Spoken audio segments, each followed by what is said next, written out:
अन्नदाता, पग पग पर है संग तुम्हारे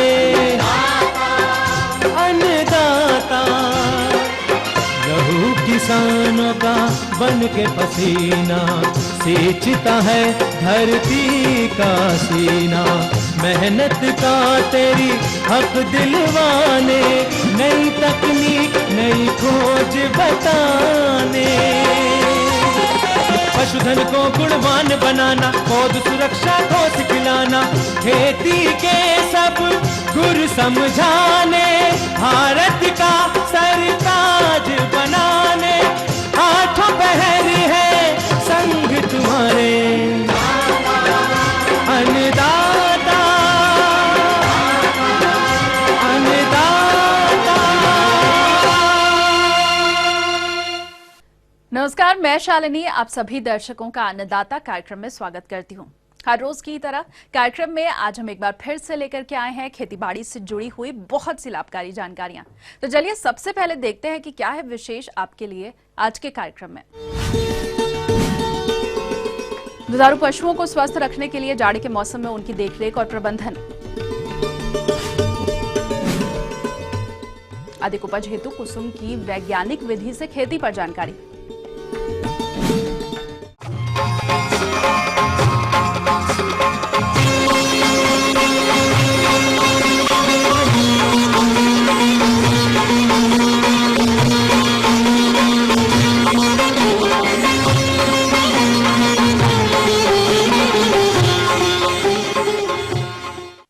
दुधारू पशुओं का विभिन्न मौसमों के अनुसार उनकी उचित देखरेख का प्रबंधन करना बेहद जरूरी होता है, अन्यथा ये पशु रोगों की चपेट में आ जाते हैं और उनके दुग्ध उत्पादन में भारी कमी होने लगती है।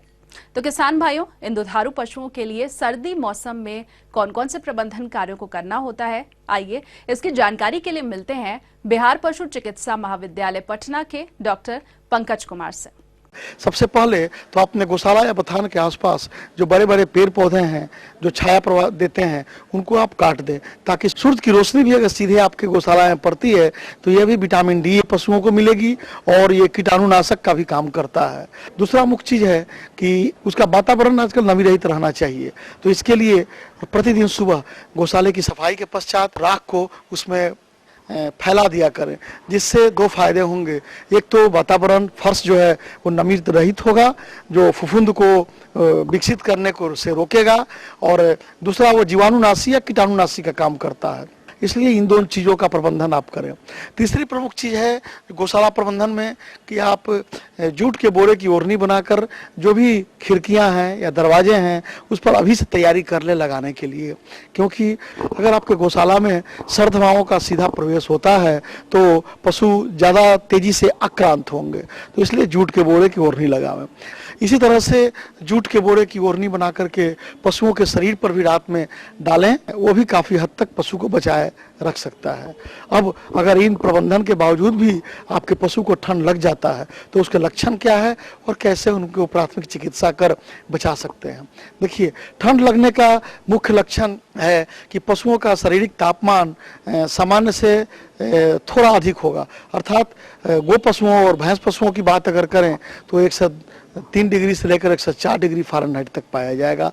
पशु सुस्त हो जाते हैं, कोने में बैठे रहेंगे, नाक से पानी निकलते रहेगा, मुंह से ही पानी निकलेगा, बार बार खांसी की समस्या आएगी। तो ऐसी स्थिति में जैसे ही आपको ये सारे लक्षण दृष्टिगोचर हों, तुरंत आप निकट के पशु चिकित्सक की सलाह पर उनका इलाज शुरू करवा दें। अगर आपको पशु चिकित्सक के आने में विलम्ब होता है, वैसी स्थिति में अगर उन्हें बुखार है तो दर्द निवारक बुखार निवारक दवा भी शारीरिक वजन के अनुपात में प्रतिदिन मांस में पशुओं को लगाना आवश्यक है। इसके साथ अगर उनके नाक से पानी निकल रहा है, मुंह से लार चू रहा है और खांसी की समस्या है तो एविल या कोई एंटीहिस्टामिनिक ड्रग अगर 2 से 2.5 क्विंटल का पशु है तो 10 से 12 मिलीलीटर मांस में प्रतिदिन लगातार 3 दिनों तक सुई लगाने से काफ़ी लाभ पाया गया है।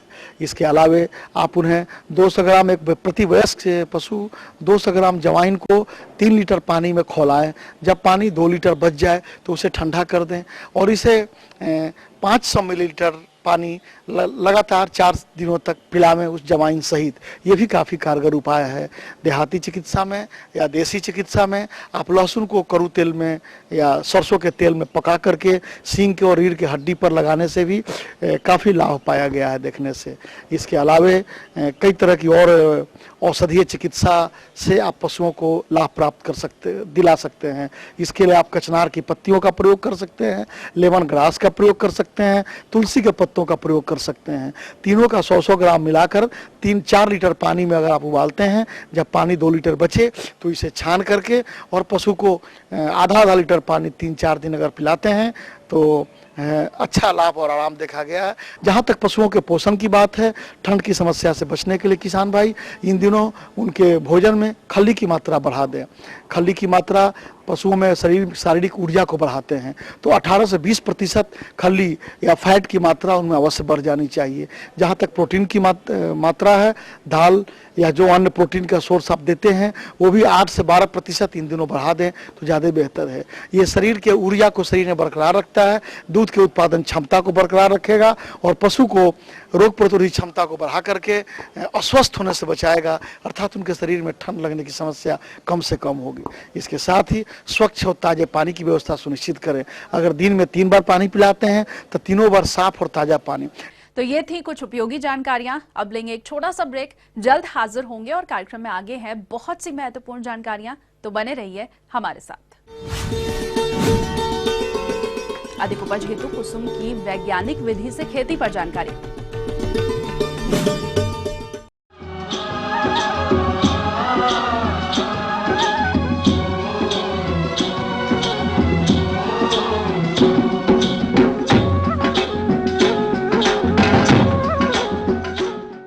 ब्रेक के बाद एक बार फिर से आप सभी दर्शकों का अन्नदाता कार्यक्रम में स्वागत है। बढ़ते हैं अगली प्रस्तुति की ओर।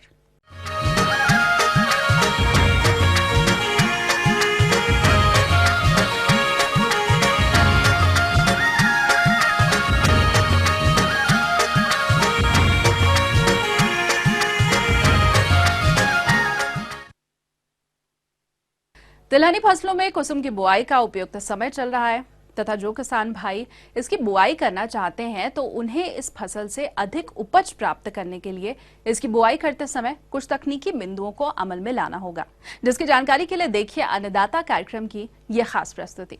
तो किसान भाइयों, आइए चर्चा करते हैं कुसुम की कृषि कार्यमाला की। इस फसल को सूखा वाले क्षेत्र या बरानी खेती में खरीफ मौसम में किन्हीं कारणों से फसलों के खराब होने के बाद आकस्मिक दशा में या खाली खेतों में नमी का संचयन कर सरलता से उगाया जा सकता है।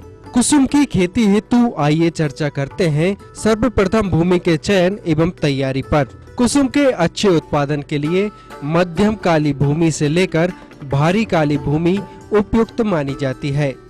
कुसुम की उत्पादन क्षमता का सही लाभ लेने के लिए इसे गहरी काली जमीन में बोना चाहिए। इस फसल की जड़ें जमीन में गहरी जाती हैं। भूमि की तैयारी हेतु एक बार गहरी जुताई कर 2 या 3 बार कल्टीवेटर से खेत को जोतना चाहिए। इसके बाद खेत में पाटा लगाकर खेत को समतल कर लेना चाहिए। इसी समय खेत में जैविक खादों का प्रयोग कर लेना चाहिए। जहाँ तक बात इसके उन्नत प्रभेदों की है तो वह इस प्रकार से है।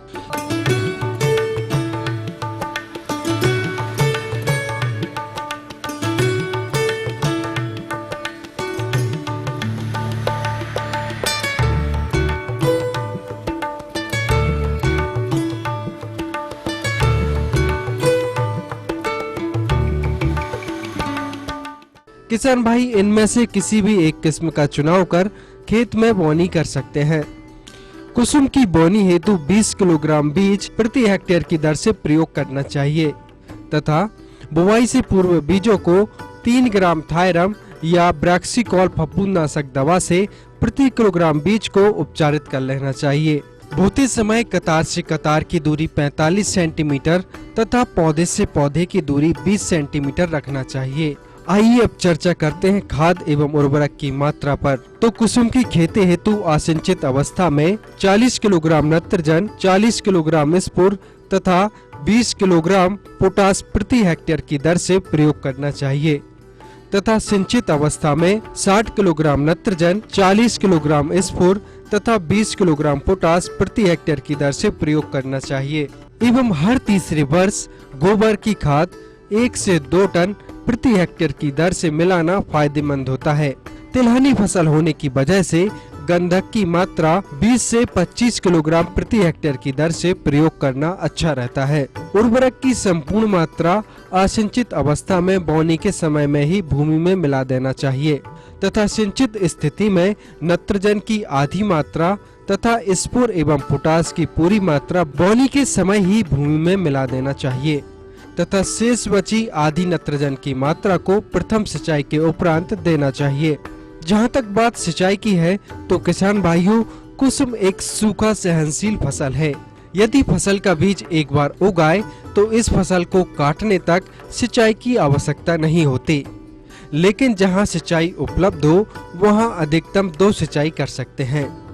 प्रथम सिंचाई 50 से 55 दिनों पर बड़बार अवस्था पर तथा दूसरी सिंचाई 80 से 85 दिनों पर शाखाएं आने पर करना लाभदायक रहता है। आइए अब चर्चा करते हैं खरपतवार नियंत्रण की। कुसुम की फसल में एक बार डोरा अवश्य चलाना चाहिए तथा 1 या 2 बार आवश्यकता अनुसार हाथ से निदाई गुड़ाई करें। निदाई गुड़ाई करने से जमीन की ऊपरी सतह की पपड़ी टूट जाएगी और नमी के ह्रास होने में बचत होगी। निदाई गुड़ाई अंकुरण के 15 से 20 दिन बाद करना चाहिए। हाथ से निदाई करते समय पौधों का विलयन भी हो जाएगा। एक जगह पर एक ही स्वस्थ पौधा रहने दें। इस प्रकार किसान भाइयों, यदि आप बताई गई बातों को ध्यान में रखकर कुसुम की खेती करते हैं तो प्रति हेक्टेयर लगभग 10 से 14 कुंटल प्रति हेक्टेयर उपज प्राप्त कर सकते हैं।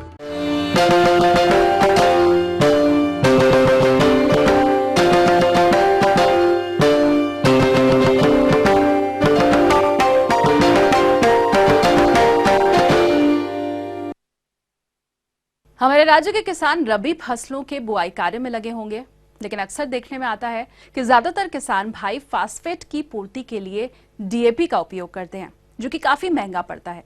लेकिन आप अगर फसल में इसकी जगह पर सिंगल सुपर फास्फेट का उपयोग करते हैं तो आपकी लागत खर्च कम होने के साथ ही फसलों में कुछ और पोषक तत्वों की पूर्ति भी होती है।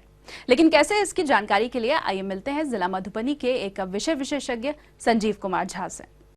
हम जब से रासायनिक उर्वरकों पर आधारित हुए हैं, हमारी कृषि आधारित हुई है, तब से यह सिंगल सुपर फॉस्फेट से शुरुआत हुई। अब किसान बंधुओं को उपलब्धता की कमी या उनके थोड़ी सी जानकारी में कमी के कारण लोग सुविधा खोजने के चक्कर में ये डीएपी की ही प्रचलन हो गई है। अब किसान बंधु सिंगल सुपर फॉस्फेट से बहुत दूर हो गए हैं। किसान बंधु डीएपी, डाई अमोनियम फॉस्फेट, यह 18% अमोनिया और 46% फास्फोरस की मात्रा इसमें होती है। अमोनिया फ्रोजन होती है, यह बहुत ही ठंडी कर दी जाती है। फास्फोरस एक ज्वलनशील पदार्थ है और उस ज्वलनशील पदार्थ को, उसकी अग्नि को, उसकी तेजी को रोकने के लिए उस पे फ्रोजन अमोनिया का लेप लगाया जाता है, जो कैप्सूल फॉर्म में मिलता है। यह 18% होती है और फिर 46% फास्फोरस होती है। किसान बंधु इसके इस्तेमाल में सिर्फ 2 तत्वों की प्राप्ति होती है, जो कि फास्फोरस और अमोनिया, नाइट्रोजन। किसान बंधुओं, उसी की तुलना में हमें सिंगल सुपर फॉस्फेट की अगर उपलब्धता होती है तो हम सलाह देंगे कि किसान बंधुओं को निश्चित रूप से सिंगल सुपर फॉस्फेट का इस्तेमाल करना चाहिए, क्योंकि इसमें फास्फोरस की मात्रा यद्यपि 16% ही होती है, लेकिन इसके साथ साथ इसमें 2 महत्वपूर्ण तत्व जो हमारे कृषि के उत्पादन में बहुत ही अच्छी भागीदारी करते हैं, महत्वपूर्ण होते हैं, उनकी भी मात्रा होती है, जो कि हरितिमा के लिए कैल्शियम और सल्फर। किसान बंधुओं, सिंगल सुपर फॉस्फेट की इस्तेमाल में कमी आने से हमारे दलहन और तिलहन के उत्पादन में बहुत विशिष्ट रूप से एक ऐसी कमी पाई गई है।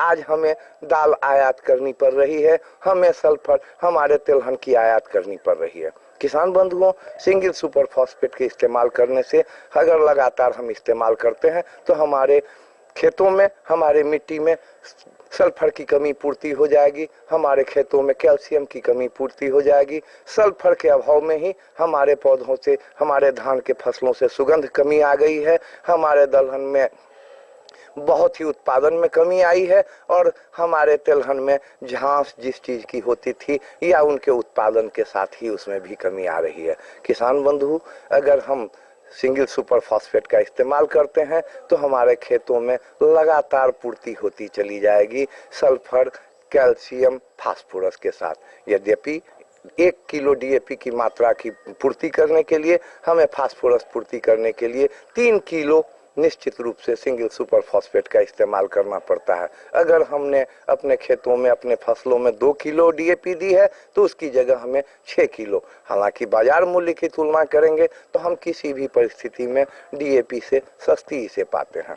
किसान बंधु, हमें बाजार में अब सिंगल सुपर फॉस्फेट बहुत दिनों से बंद हो रहे थे, लेकिन अब फिर से उपलब्धता आई है। हमारी सलाह है, खासकर रबी फसल में धान के बाद हम जो दलहन और तिलहन का उत्पादन करते हैं, इसमें सिंगल सुपर फॉस्फेट का ही इस्तेमाल करें। इससे किसानों को अधिक से अधिक लाभ होगा और हमें अगली फसल के लिए उसमें कैल्शियम और सल्फर की मात्रा देनी नहीं पड़ेगी। आगे और भी कुछ रोचक जानकारियां, पर यहाँ पर रुकेंगे एक और कमर्शियल ब्रेक के लिए। जल्द हाजिर होंगे।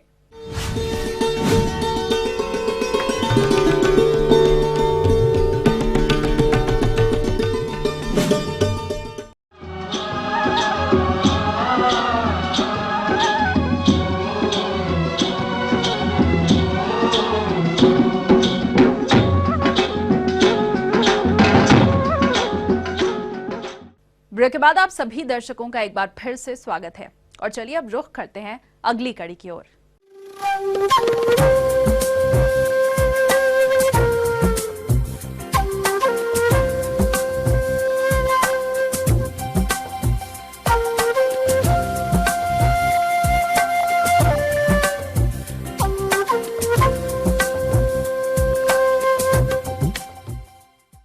मौसम के अनुसार प्रबंधनों पर ही टिकी है आपकी खेती बाड़ी और इसीलिए मौसम पूर्वानुमान और उस पर आधारित साप्ताहिक कृषि सलाह इस प्रकार है। भारत मौसम विभाग, ग्रामीण कृषि मौसम सेवा, बिरसा कृषि विश्वविद्यालय रांची तथा राजेंद्र कृषि विश्वविद्यालय पूसा, समस्तीपुर द्वारा भेजे गए मौसम पूर्वानुमान के आधार पर किसान भाइयों को सलाह दी जाती है कि इस समय मिर्च, टमाटर, बैंगन एवं भिंडी में फल बेधक एवं तना छेदक कीट की संभावना हो सकती है। अतः इसके नियंत्रण हेतु डाइमेथोएट दवा 1 मिलीलीटर प्रति लीटर पानी में घोल बनाकर फसलों पर छिड़काव करें। तापमान कम होने की दशा में टमाटर, बैंगन एवं मिर्च में आवश्यकता अनुसार सिंचाई करें ताकि फल एवं सब्जियों की गुणवत्ता खराब न दिखे। मुर्गियों को ठंड के कारण होने वाली कोरिजा बीमारी से बचाव हेतु प्रति 100 वर्ग फीट पे 300 वाट के विद्युत बल्ब का प्रयोग करें। जो किसान भाई विभिन्न रबी फसलों की बुआई करना चाहते हैं, वे खेत की तैयारी जल्द से जल्द करें। इस समय किसान भाई चना, मसूर, तीसी, मटर, सरसों, तोरिया, आलू, हरा मटर इत्यादि की खेती कर सकते हैं। जिन किसान भाइयों के पास 3 से 4 सिंचाई की सुविधा हो, वे आलू एवं हरे मटर की खेती करें तथा जिन किसान भाइयों के पास 2 से 3 सिंचाई की व्यवस्था हो, वो गेहूं, चना, मसूर, मटर, तीसी इत्यादि की खेती कर सकते हैं। मध्यम जमीन में समय पर बोई गई धान इस समय परिपक्व अवस्था पर है, अतः किसान भाई सही समय पर कटाई कर लें, अन्यथा देर से कटाई करने पर दाने झड़ने लगेंगे जिससे कि उत्पादन में गिरावट आ सकती है। फसल काटते समय अगर खेतों में फॉल्स स्पॉट रोग अथवा अगरबत्ती रोग दिखाई दे रहा हो तो उन बालियों को छांटकर पहले अलग कर लें, इसके बाद ही कटाई का कार्य करें। जो किसान भाई पैरा पद्धति से विभिन्न रबी फसलों की खेती करना चाहते हैं, वे सबसे पहले खेत का चयन करें। इसके अलावा जो किसान भाई असिंचित अवस्था में गेहूं की खेती करना चाहते हैं, वे खेत की तैयारी करें। इसके लिए उन्नत किस्में इस प्रकार हैं।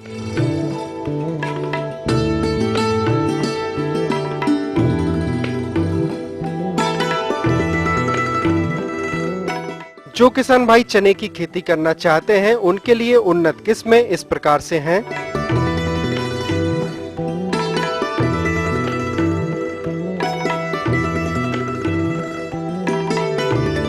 जो किसान भाई तीसी यानी अलसी की खेती करना चाहते हैं, उनके लिए उन्नत किस्में इस प्रकार से हैं।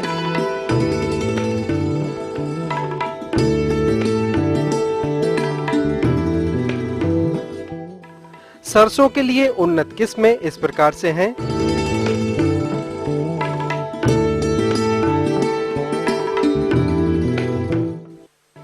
किसान भाई इन बताई गई किस्मों से अपनी सुविधा अनुसार किस्मों का चयन कर बुआई का कार्य कर सकते हैं। रात्रि का तापमान कम है, अतः कम उम्र के पशुओं को रात्रि में ठंड से बचाएं। इस हेतु बोरों के पर्दे लगावें ताकि ठंड से कम उम्र के पशु पक्षियों को बचाया जा सके। दुग्ध उत्पादन बढ़ाने हेतु दाना हरे एवं शुष्क चारे के मिश्रण के साथ खिलाएं। इनके आहार में पर्याप्त मात्रा में प्रोटीन, कार्बोहाइड्रेट, वसा, विटामिन एवं खनिज लवण एवं एंटीबायोटिक का समावेश करें। गौशाला में रात के समय नीम की पत्तियों का धुआं करें ताकि मच्छर तथा मक्खियों का प्रवेश पर नियंत्रण हो सके।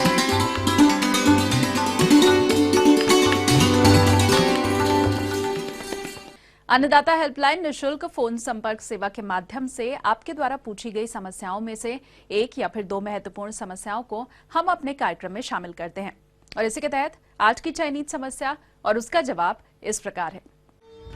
जिला सिमडेगा के कृषक जीवन लाल सिंह, आप अन्नदाता निशुल्क फोन संपर्क सेवा के माध्यम से बतख की उन्नत नस्लों के बारे में जानकारी चाहते हैं। तो जीवन लाल सिंह जी, आपकी जानकारी हेतु प्रस्तुत है कार्यक्रम का यह अंश। आज की तारीख में इंटीग्रेटेड डक फार्मिंग करके एक बहुत अच्छी योजना चल रही है। इंटीग्रेटेड डक फार्मिंग का मतलब होता है कि मछली के साथ में बतख पालन कम लगती है। कौन कौन से नस्ल के बतख हमारे यहाँ पाली जाती हैं, इसमें आपको बता दूं कि शासकीय कुक्कुट पालन प्रक्षेत्र बिलासपुर में बतख पालन प्रक्षेत्र भी है, जहाँ पे दो नस्लें पाली जा रही हैं। एक खाकी कैम्पबेल नस्ल है जो खाकी कलर की होती है, जिसे अंडा उत्पादन के लिए उपयोग किया जाता है। वर्ष में 250 से 300 अंडे उत्पादन करती है। इसके साथ साथ एक और नस्ल पाली जा रही है, वियतनाम से लाई गई है, जिसे हम व्हाइट पेकिंग्स करते हैं, जो कि हंस के जैसा दिखता है। ब्रायलर वैरायटी या मांस के लिए उपयोग किया जाता है किसानों के द्वारा। और आइए अब देखते हैं कल दिखाए जाने वाले कार्यक्रम की मुख्य झलकियां। सब्जी वर्गीय फसलों में सूत्र कृमि से नुकसान और इसके बचाव।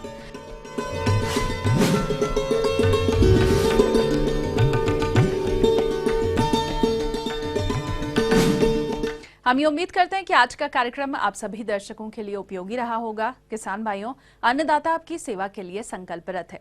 कृषि संबंधित समस्या और सुझावों के लिए आप हमें इस पते पर संपर्क कर सकते हैं। प्रोड्यूसर अन्नदाता, ETV Bihar Jharkhand, Ramoji film city, Hyderabad 501512। साथ ही आप हमें ईमेल भी कर सकते हैं।